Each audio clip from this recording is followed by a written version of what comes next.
Հովհաննես Թումանյանի մասին խոսել ենք, խոսում ենք ու դեռ խոսելու ենք։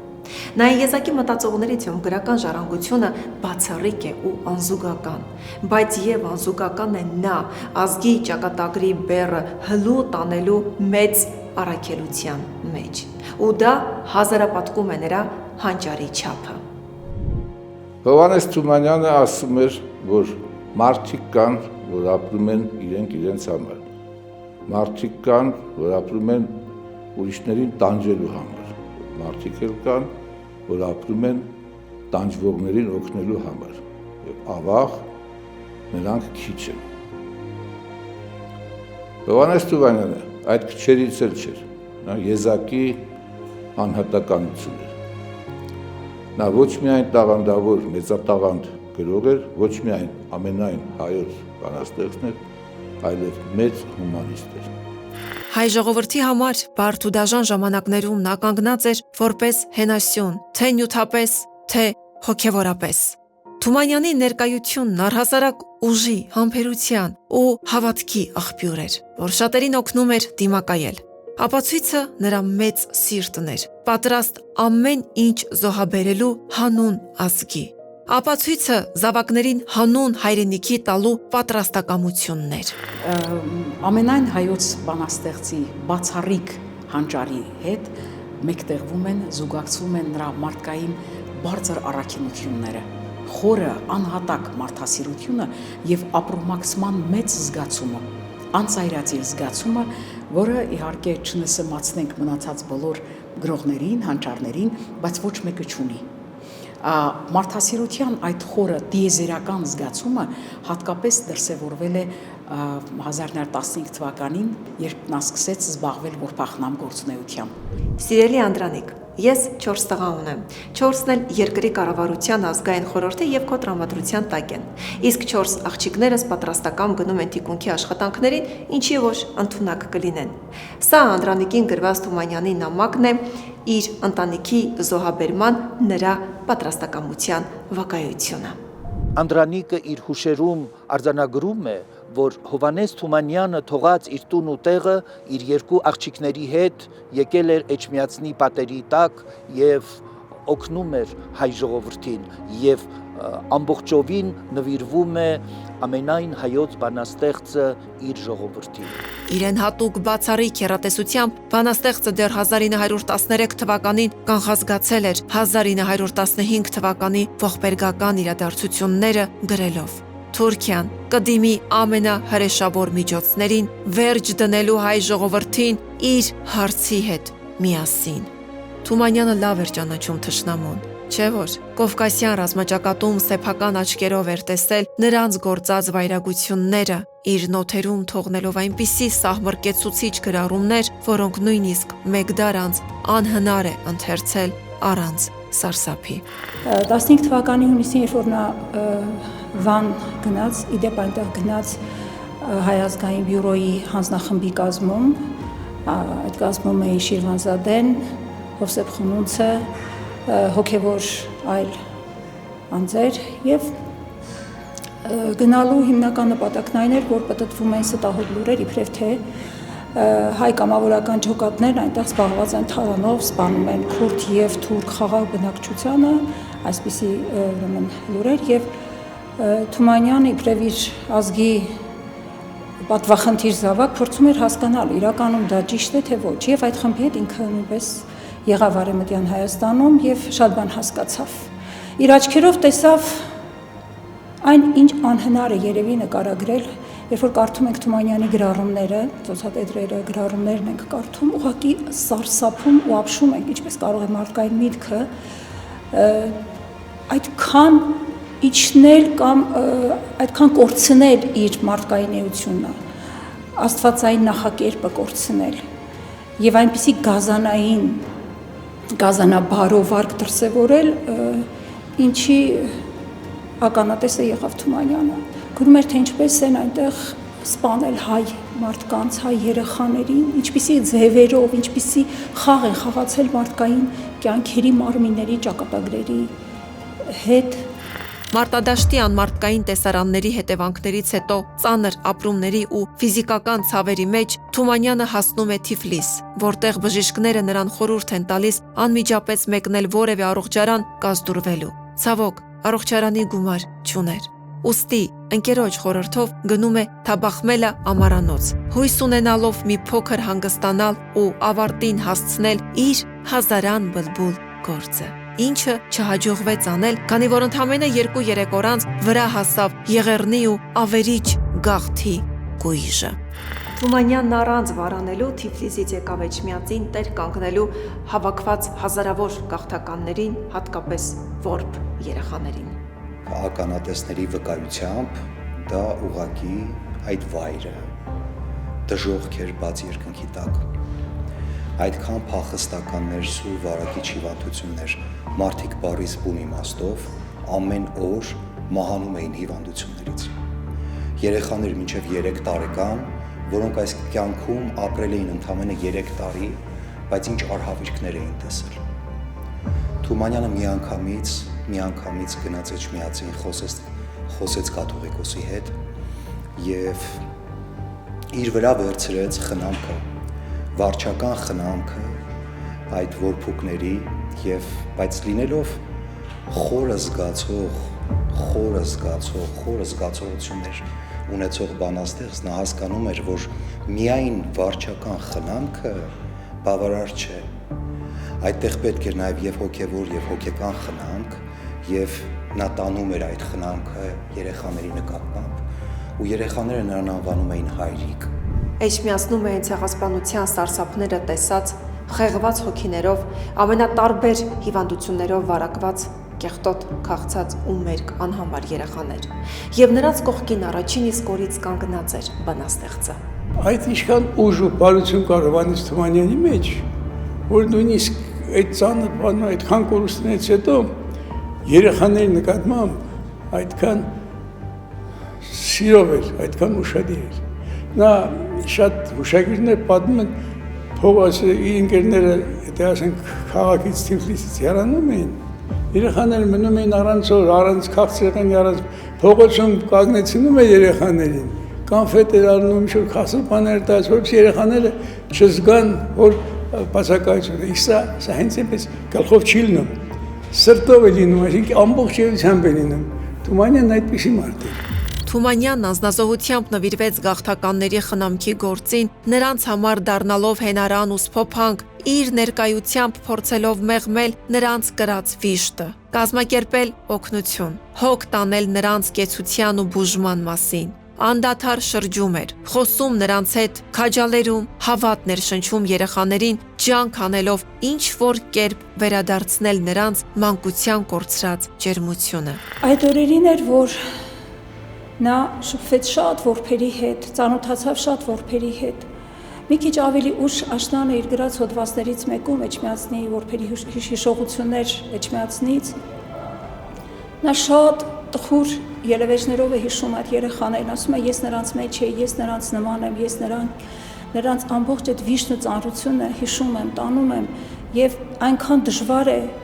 նրանց մասին եւ խոսելը եւ նրանց հիշելը։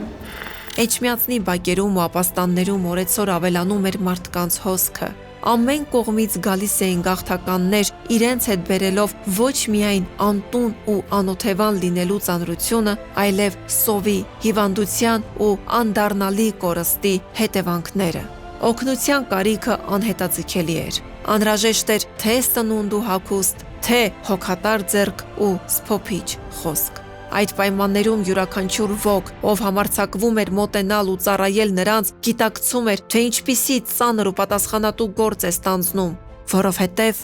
Եղեռն էր Եղեռնից հետո։ Գաղթականների մեջ լինելը մեծ վտանգ էր ներկայացնում։ Տասնյակ վարակիչ ախտեր կային, որոնցից ամեն վայրկյան մահանում էին բուժքույրեր ու որբեր։ Թումանյանն իր դստերը նավարդին կարգել էր գթության քույր, անտեսելով բոլոր մահաբեր սպառնալիքները։ Դիզինտերիան, դիֆտերիան, տիֆը, խոլերան եւ շատ ու շատ համաճարակներ Էջմիածինը դարձրել էին մահվան քաղաք եւ վտանգավոր էր նաեւ Թումանյանի համար եւ Թումանյանի դստեր համար, բայց ինքը չնայեց նրան եւ նվարդին հետը տարել է։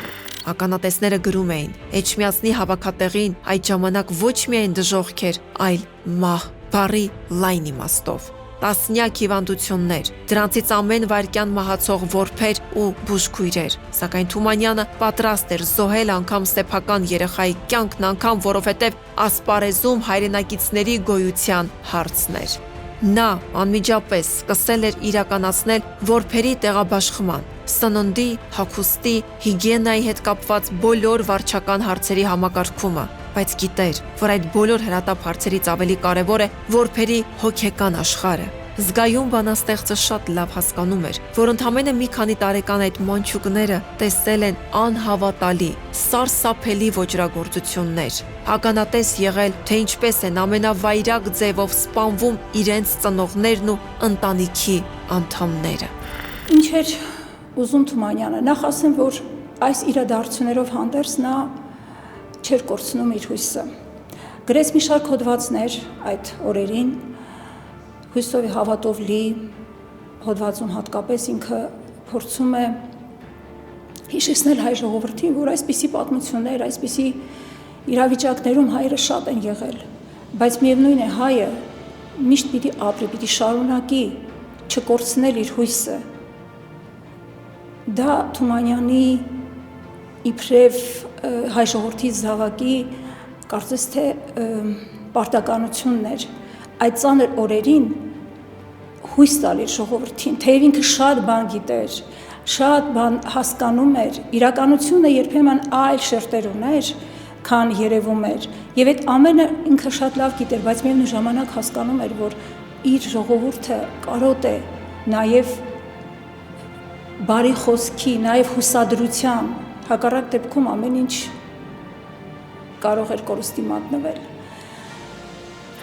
Էջմիածնում հավաքված որբերն այդ պահին աշխարհում ամենից շատ քնքշանքի ու մայրական սիրո կարիք ունեին։ Դա քաջ գիտակցում էր Թումանյանը։ Նա սկսում է կոչ անել բոլոր կանանց ու աղջիկներին լինել երեխաների կողքին։ Կոչն իր արձագանքը գտնում էր։ Օգնության համար գալիս էին նույնիսկ անչափահաս աղջիկներ, որոնց բանաստեղծը տուն էր ուղարկում։ Այդպես նա տուն է ուղարկել Չարենցի հայտնի սերերից մեկին, Կարինե Քոթանջյանին։ Ուզում էր ուղարկել ուսուցչուհի Սաթենի Կոհանջյանին, որը չլսելով Թումանյանին մնում ու մահանում է համաճարակից, եւ որի մահը խորապես ծանրություն դարձավ մեծ բանաստեղծի համար։ Մենք խոսում ենք ազգային մարդասիրության մասին, ինչպես կարող ես անznուրած լինել, մոռանալ քեզ ազգի համար, ինչքան կարող ես դու դա անել առանց թաքցնելու եւ սիրել հային եւ առհասարակ սիրել մարդուն։ Եվ գիտեք, այսպիսի խոսք կա, ասում են, երբ ուզում ես ճանաչել Աստծուն, հետևիր երեխային։ Իսկ պատկերացնում եք, ինչ է նշանակում խնամել երեխային, որը քոնը չէ։ Իսկ գուցե դա հենց խնամք է Աստծուն, այն Աստծուն, որը մեզ կյանք է տվել։ Հերթական մի օր էլ, երբ տեղատարապ անձրև է սկսվում եւ անհրաժեշտություն է առաջանում գաղթականներին տեղավորել փակ տարածքում, Թումանյանը ստիպում է բացել նոր կառուցվող հայրապետական վեհարանի դռները։ Գաղթականները լցվում են ներս։ Այդ արարքը դուր չի գալիս վեհափառին։ Վերջինս կշտամբում է բանաստեղծին, ասելով, որ վեհարանի շենքը անձեռնմխելի է։ Թումանյանը փորձում է բացատրել, որ հազարավոր տառապյալ մարդկանց օգնելը, հեղեղից ու թրջվելուց փրկելը վեհարանի անձեռնմխելիությունից շատ ավելի կարևոր է։ Կա այդ հայտնի պատմությունը, որ վեհարանի նոր շենքն արդեն կառուցված էր, բայց դեռևս կաթողիկոսը չէր տեղափոխվել այդ շենք ու գաղթականները դրսում էին։ Թումանյանը ասում է, որ մտեք շենքում պատասպարվեք եւ երեխաները հիմնականում մտնում են շենք, կաթողիկոսը դրանից ջղայնանում է եւ ասում, որ Թումանյանը դեպս վեճի պես ինչ-որ բան է լինում, ասում է դուք մոռացել եք ես ով եմ, ես ամենայն հայոց կաթողիկոսն եմ։ Թումանյանն էլ պատասխանում է, որ ես էլ ամենայն հայոց բանաստեղծն եմ։ Ու այդ ձևակերպումը փաստորեն սկսվել է այդտեղից։ Թումանյանին կոչվում էին ոչ միայն ամենայն հայոց բանաստեղծ, ինչպես ինքն էր ներկայացել կաթողիկոսին, այլև ամենայն հայոց հայրիկ։ Վերջին կոչմամբ նրանք ընկել էին հենց գաղթական որբերը։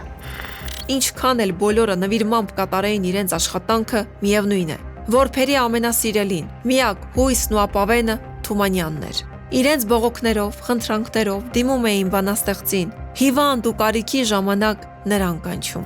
Իսկ պատմում են, որ երբ որ երեխաների հետ կապված որևէ միջամտություն էին ուզում անել, չգիտեմ, դա կլիներ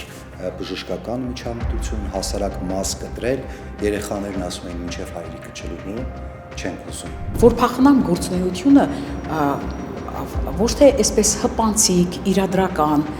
իրավիճակային նկարագիր ուներ, այլ դա կոնկրետ ինստիտուցիոնալ, կազմակերպչական, կառուցվածքային երանգ ուներ։ Օրինակ ինքը ազատում եւ ընդունում էր մարդկանց որբանոցի, այսինքն կառավարչական գործերը եւս նրա վերահսկողության տակ էին։ Եվ շատ դժվար էր աշխատել որբանոցներում, որովհետեւ շատ քիչ էին վարձատրում եւ շատ վտանգավոր էր աշխատանքը, որովհետև հիվանդ երեխաները շատ էին, համաճարակը շատ էր, մահացողները շատ էին։ Թումանյանը գիտեր, որ պետք է հոգեպես լինի որբերի կողքին, փորձի ֆիզիկապես ամուր լինել, որպեսզի կարողանա համակարգել բոլոր վարչական գործերը։ Էջմիածնում, Ալեքսանդրապոլում, Երևանում, Դիլիջանում, Թբիլիսիում բացվում են մանկատներ, եւ դրանք բոլորը հաշվետու էին նրան, դրանց բոլորի հետ կապ էր պահպանում Թումանյանը։ Այդ ամենին գումարած նա նաև բազմաթիվ հայանպաստ հասարակական կազմակերպությունների անդամ էր ու նախագահ։ Գաղթական որբուկների կյանքը թեթևացնելու, նրանց քաջալերելու նպատակով Թումանյանը պայման էր կապել։ Երեխաներից ով լավ սովորի հնարավորություն կունենա իր տանը հանդիպել մեծ զորավար Անդրանիկին։ Եվ այս պայմանն իրոք գործում էր։ Երեխաները, մոռացած իրենց վշտերն ու հիվանդությունները, ինքնամոռաց տրվում էին ուսմանը, Անդրանիկին գեթ մեկ անգամ տեսնելու համար։ Այդ երեխաների մեջ էր նաև Արգենտինայի ամենահայտնի բանաստեղծուհու, Լատինական Ամերիկայի ամենահայտնի հայուհու Ալիսա Կիրակոսյանի հայրը, որը ոգևորված մեկ շաբաթ քրտնաջան սովորում ու հասնում է երազանքին, ծանոթանալով Անդրանիկի հետ։ Այսքան դաժանությունների հետ մերձենալ, տեսնել այսքան դաժանությունները, շոշափել, գրել ինքդ քեզ վրա, քո մաշկի վրա եւ ոչ միայն հաղթահարել, այլ նպաստել, որ երեխաները եւս հաղթահարեն։ Եվ հենց այստեղ է ամենայն հայոց բանաստեղծի ունիկալությունը նաև։ Այստեղ է նրա հոգեթերապևտիկ ներգործության ուժը։ Այո, մենք կարող ենք վստահաբար ասել, որ ամենայն հայոց բանաստեղծը նպաստել է ամենայն հայոց որբերի խմբային տրավմայի հաղթահարմանը։ Թումանյանը հոգ էր տանում ոչ միայն որբերի, այլև յուրաքանչյուրի մասին, ով իրեն շրջապատում էր, այդքան ցավերի, հոգսերի մեջ գտնվող բանաստեղծը անհանգստանում, հետևում էր, որպեսզի հանկարծ գթության քույրերը քաղցած չմնան։ Այդ օրերի իմ դիակները հուղարկավորելու տանում էին սայլերով։ Հերթական մի օր, երբ սայլապանը Էջմիածնի պաշտոնյաների կողմից չվճարվելու պատճառով հրաժարվում է տեղափոխել մահացածների մարմինները, Թումանյանը վճարում է վերջին ունեցածով։ Եվ դա այն պարագայում, երբ նույն ժամանակ ուսման վարձը չվճարելու արդյունքում Թումանյանի որդին դուրս է մնում Գևորգյան ճեմարանից։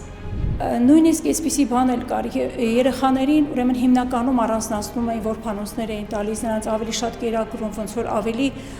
առանձին խնամք էին տանում այն որբերի նկատմամբ, որոնք ընդհանրապես ծնողազուրկ էին։ Եվ այսպիսի մի դժվար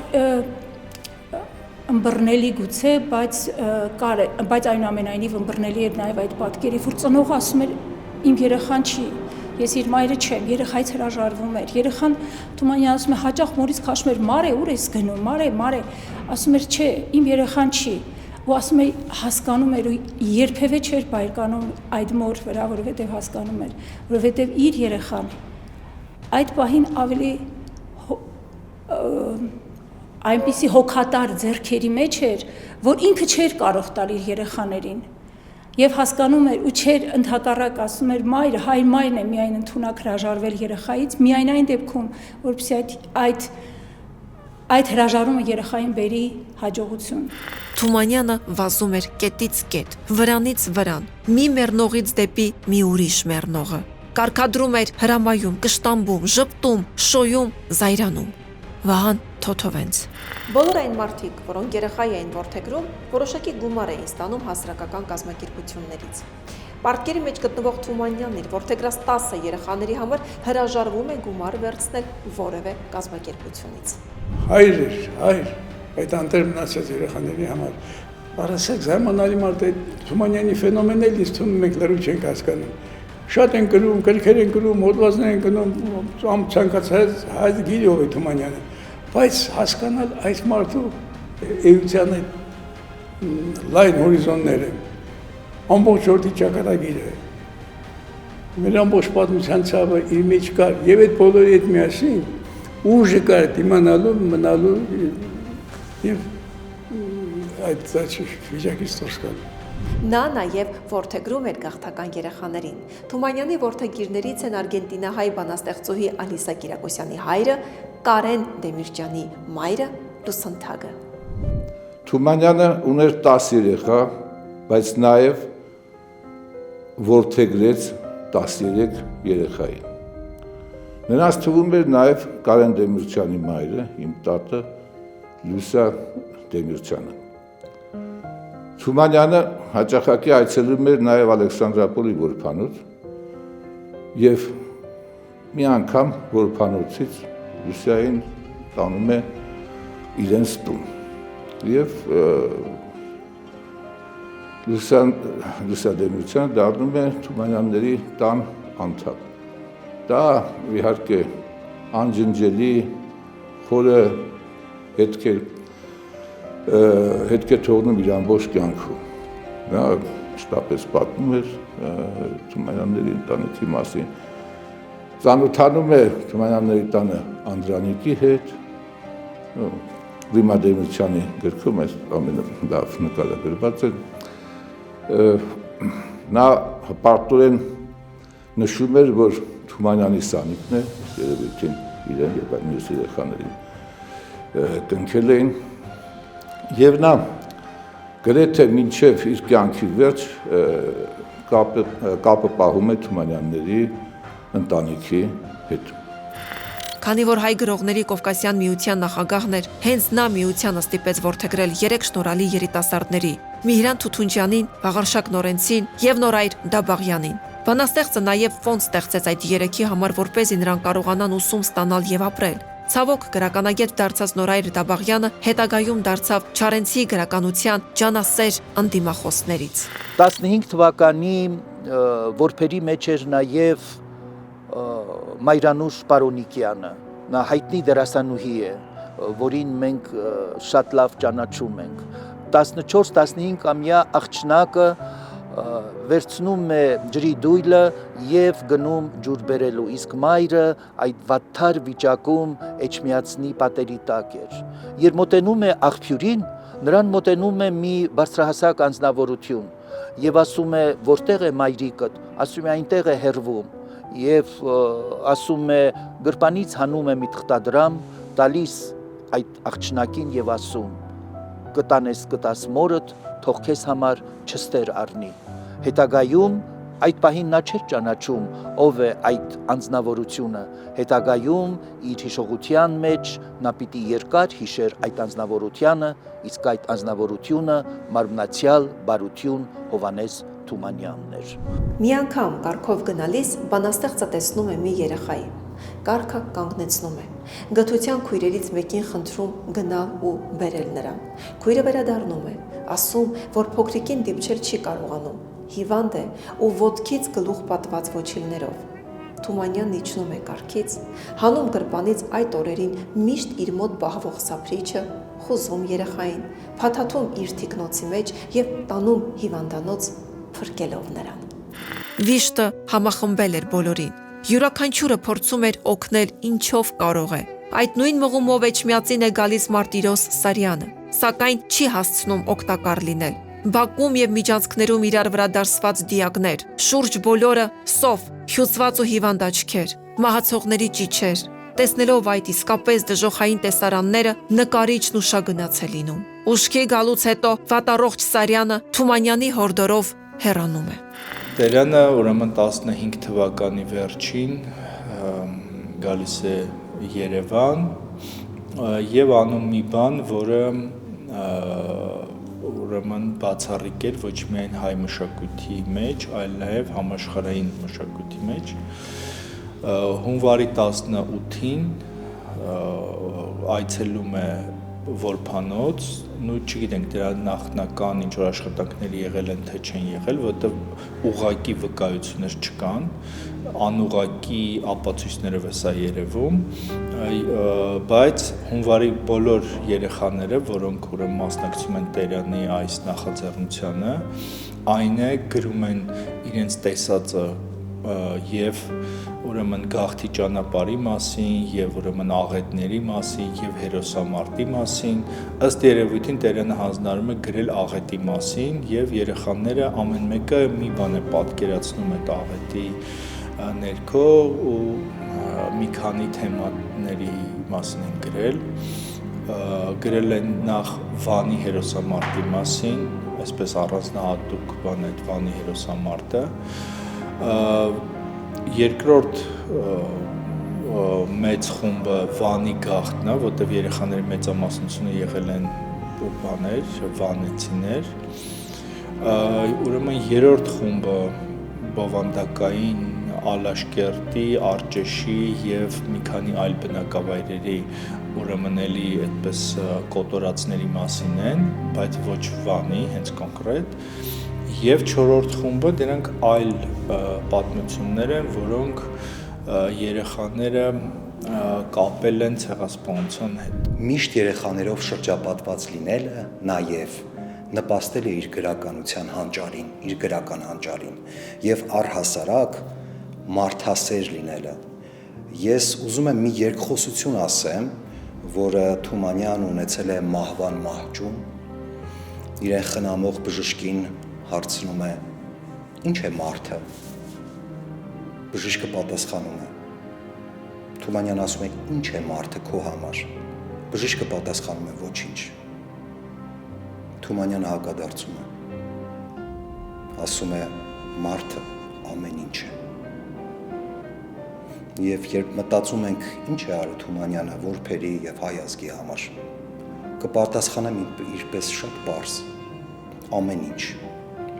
Օրեր շարունակ Թումանյանն այդ սարսափազդու տեսարանների վկան ու լուռ կրողներ։ Դեռ 50-ը չբոլորած երբեմնի կենսախինդ տղամարդն ընդամենը մի քանի ամսում անճանաչելիորեն ծերանում է։ Բայց միևնույն է, նա չէր ընկճվում։ Այդ շրջանն ու Թումանյանի տոկունությունը լավագույն կերպով նկարագրել է Լեոն։ Հովհաննես Թումանյանն այդ դժոխքի մեջ է, գործում է ու բարեբախտաբար չի գժվում։ Թումանյանի պես մարդիկ անհրաժեշտ են մեր ժողովրդին։ Թումանյանը իր մեջ կրում է, ես կասեի, մեր ժողովրդի լավագույն գծերը։ Անհրաժեշտ է առավել ևս դժվարին ժամանակներում։ Նա կրկնում եմ, բացի նրանից, որ մեծագույն բանաստեղծ է, նաև նա մեծագույն հումանիստ էր եւ հավերժ կմնա հայ ժողովրդի հիշողության մեջ։ Բժիշկը, երբ մահվան մահճում տեսնում է Թումանյանին, ցավագին հառաչում է. մարդը ոչինչ է։ Բայց ի պատասխան նրան մեծ փիլիսոփան ու աներևակայելի հումանիստը հնչեցնում է. մարդն ամեն ինչ է։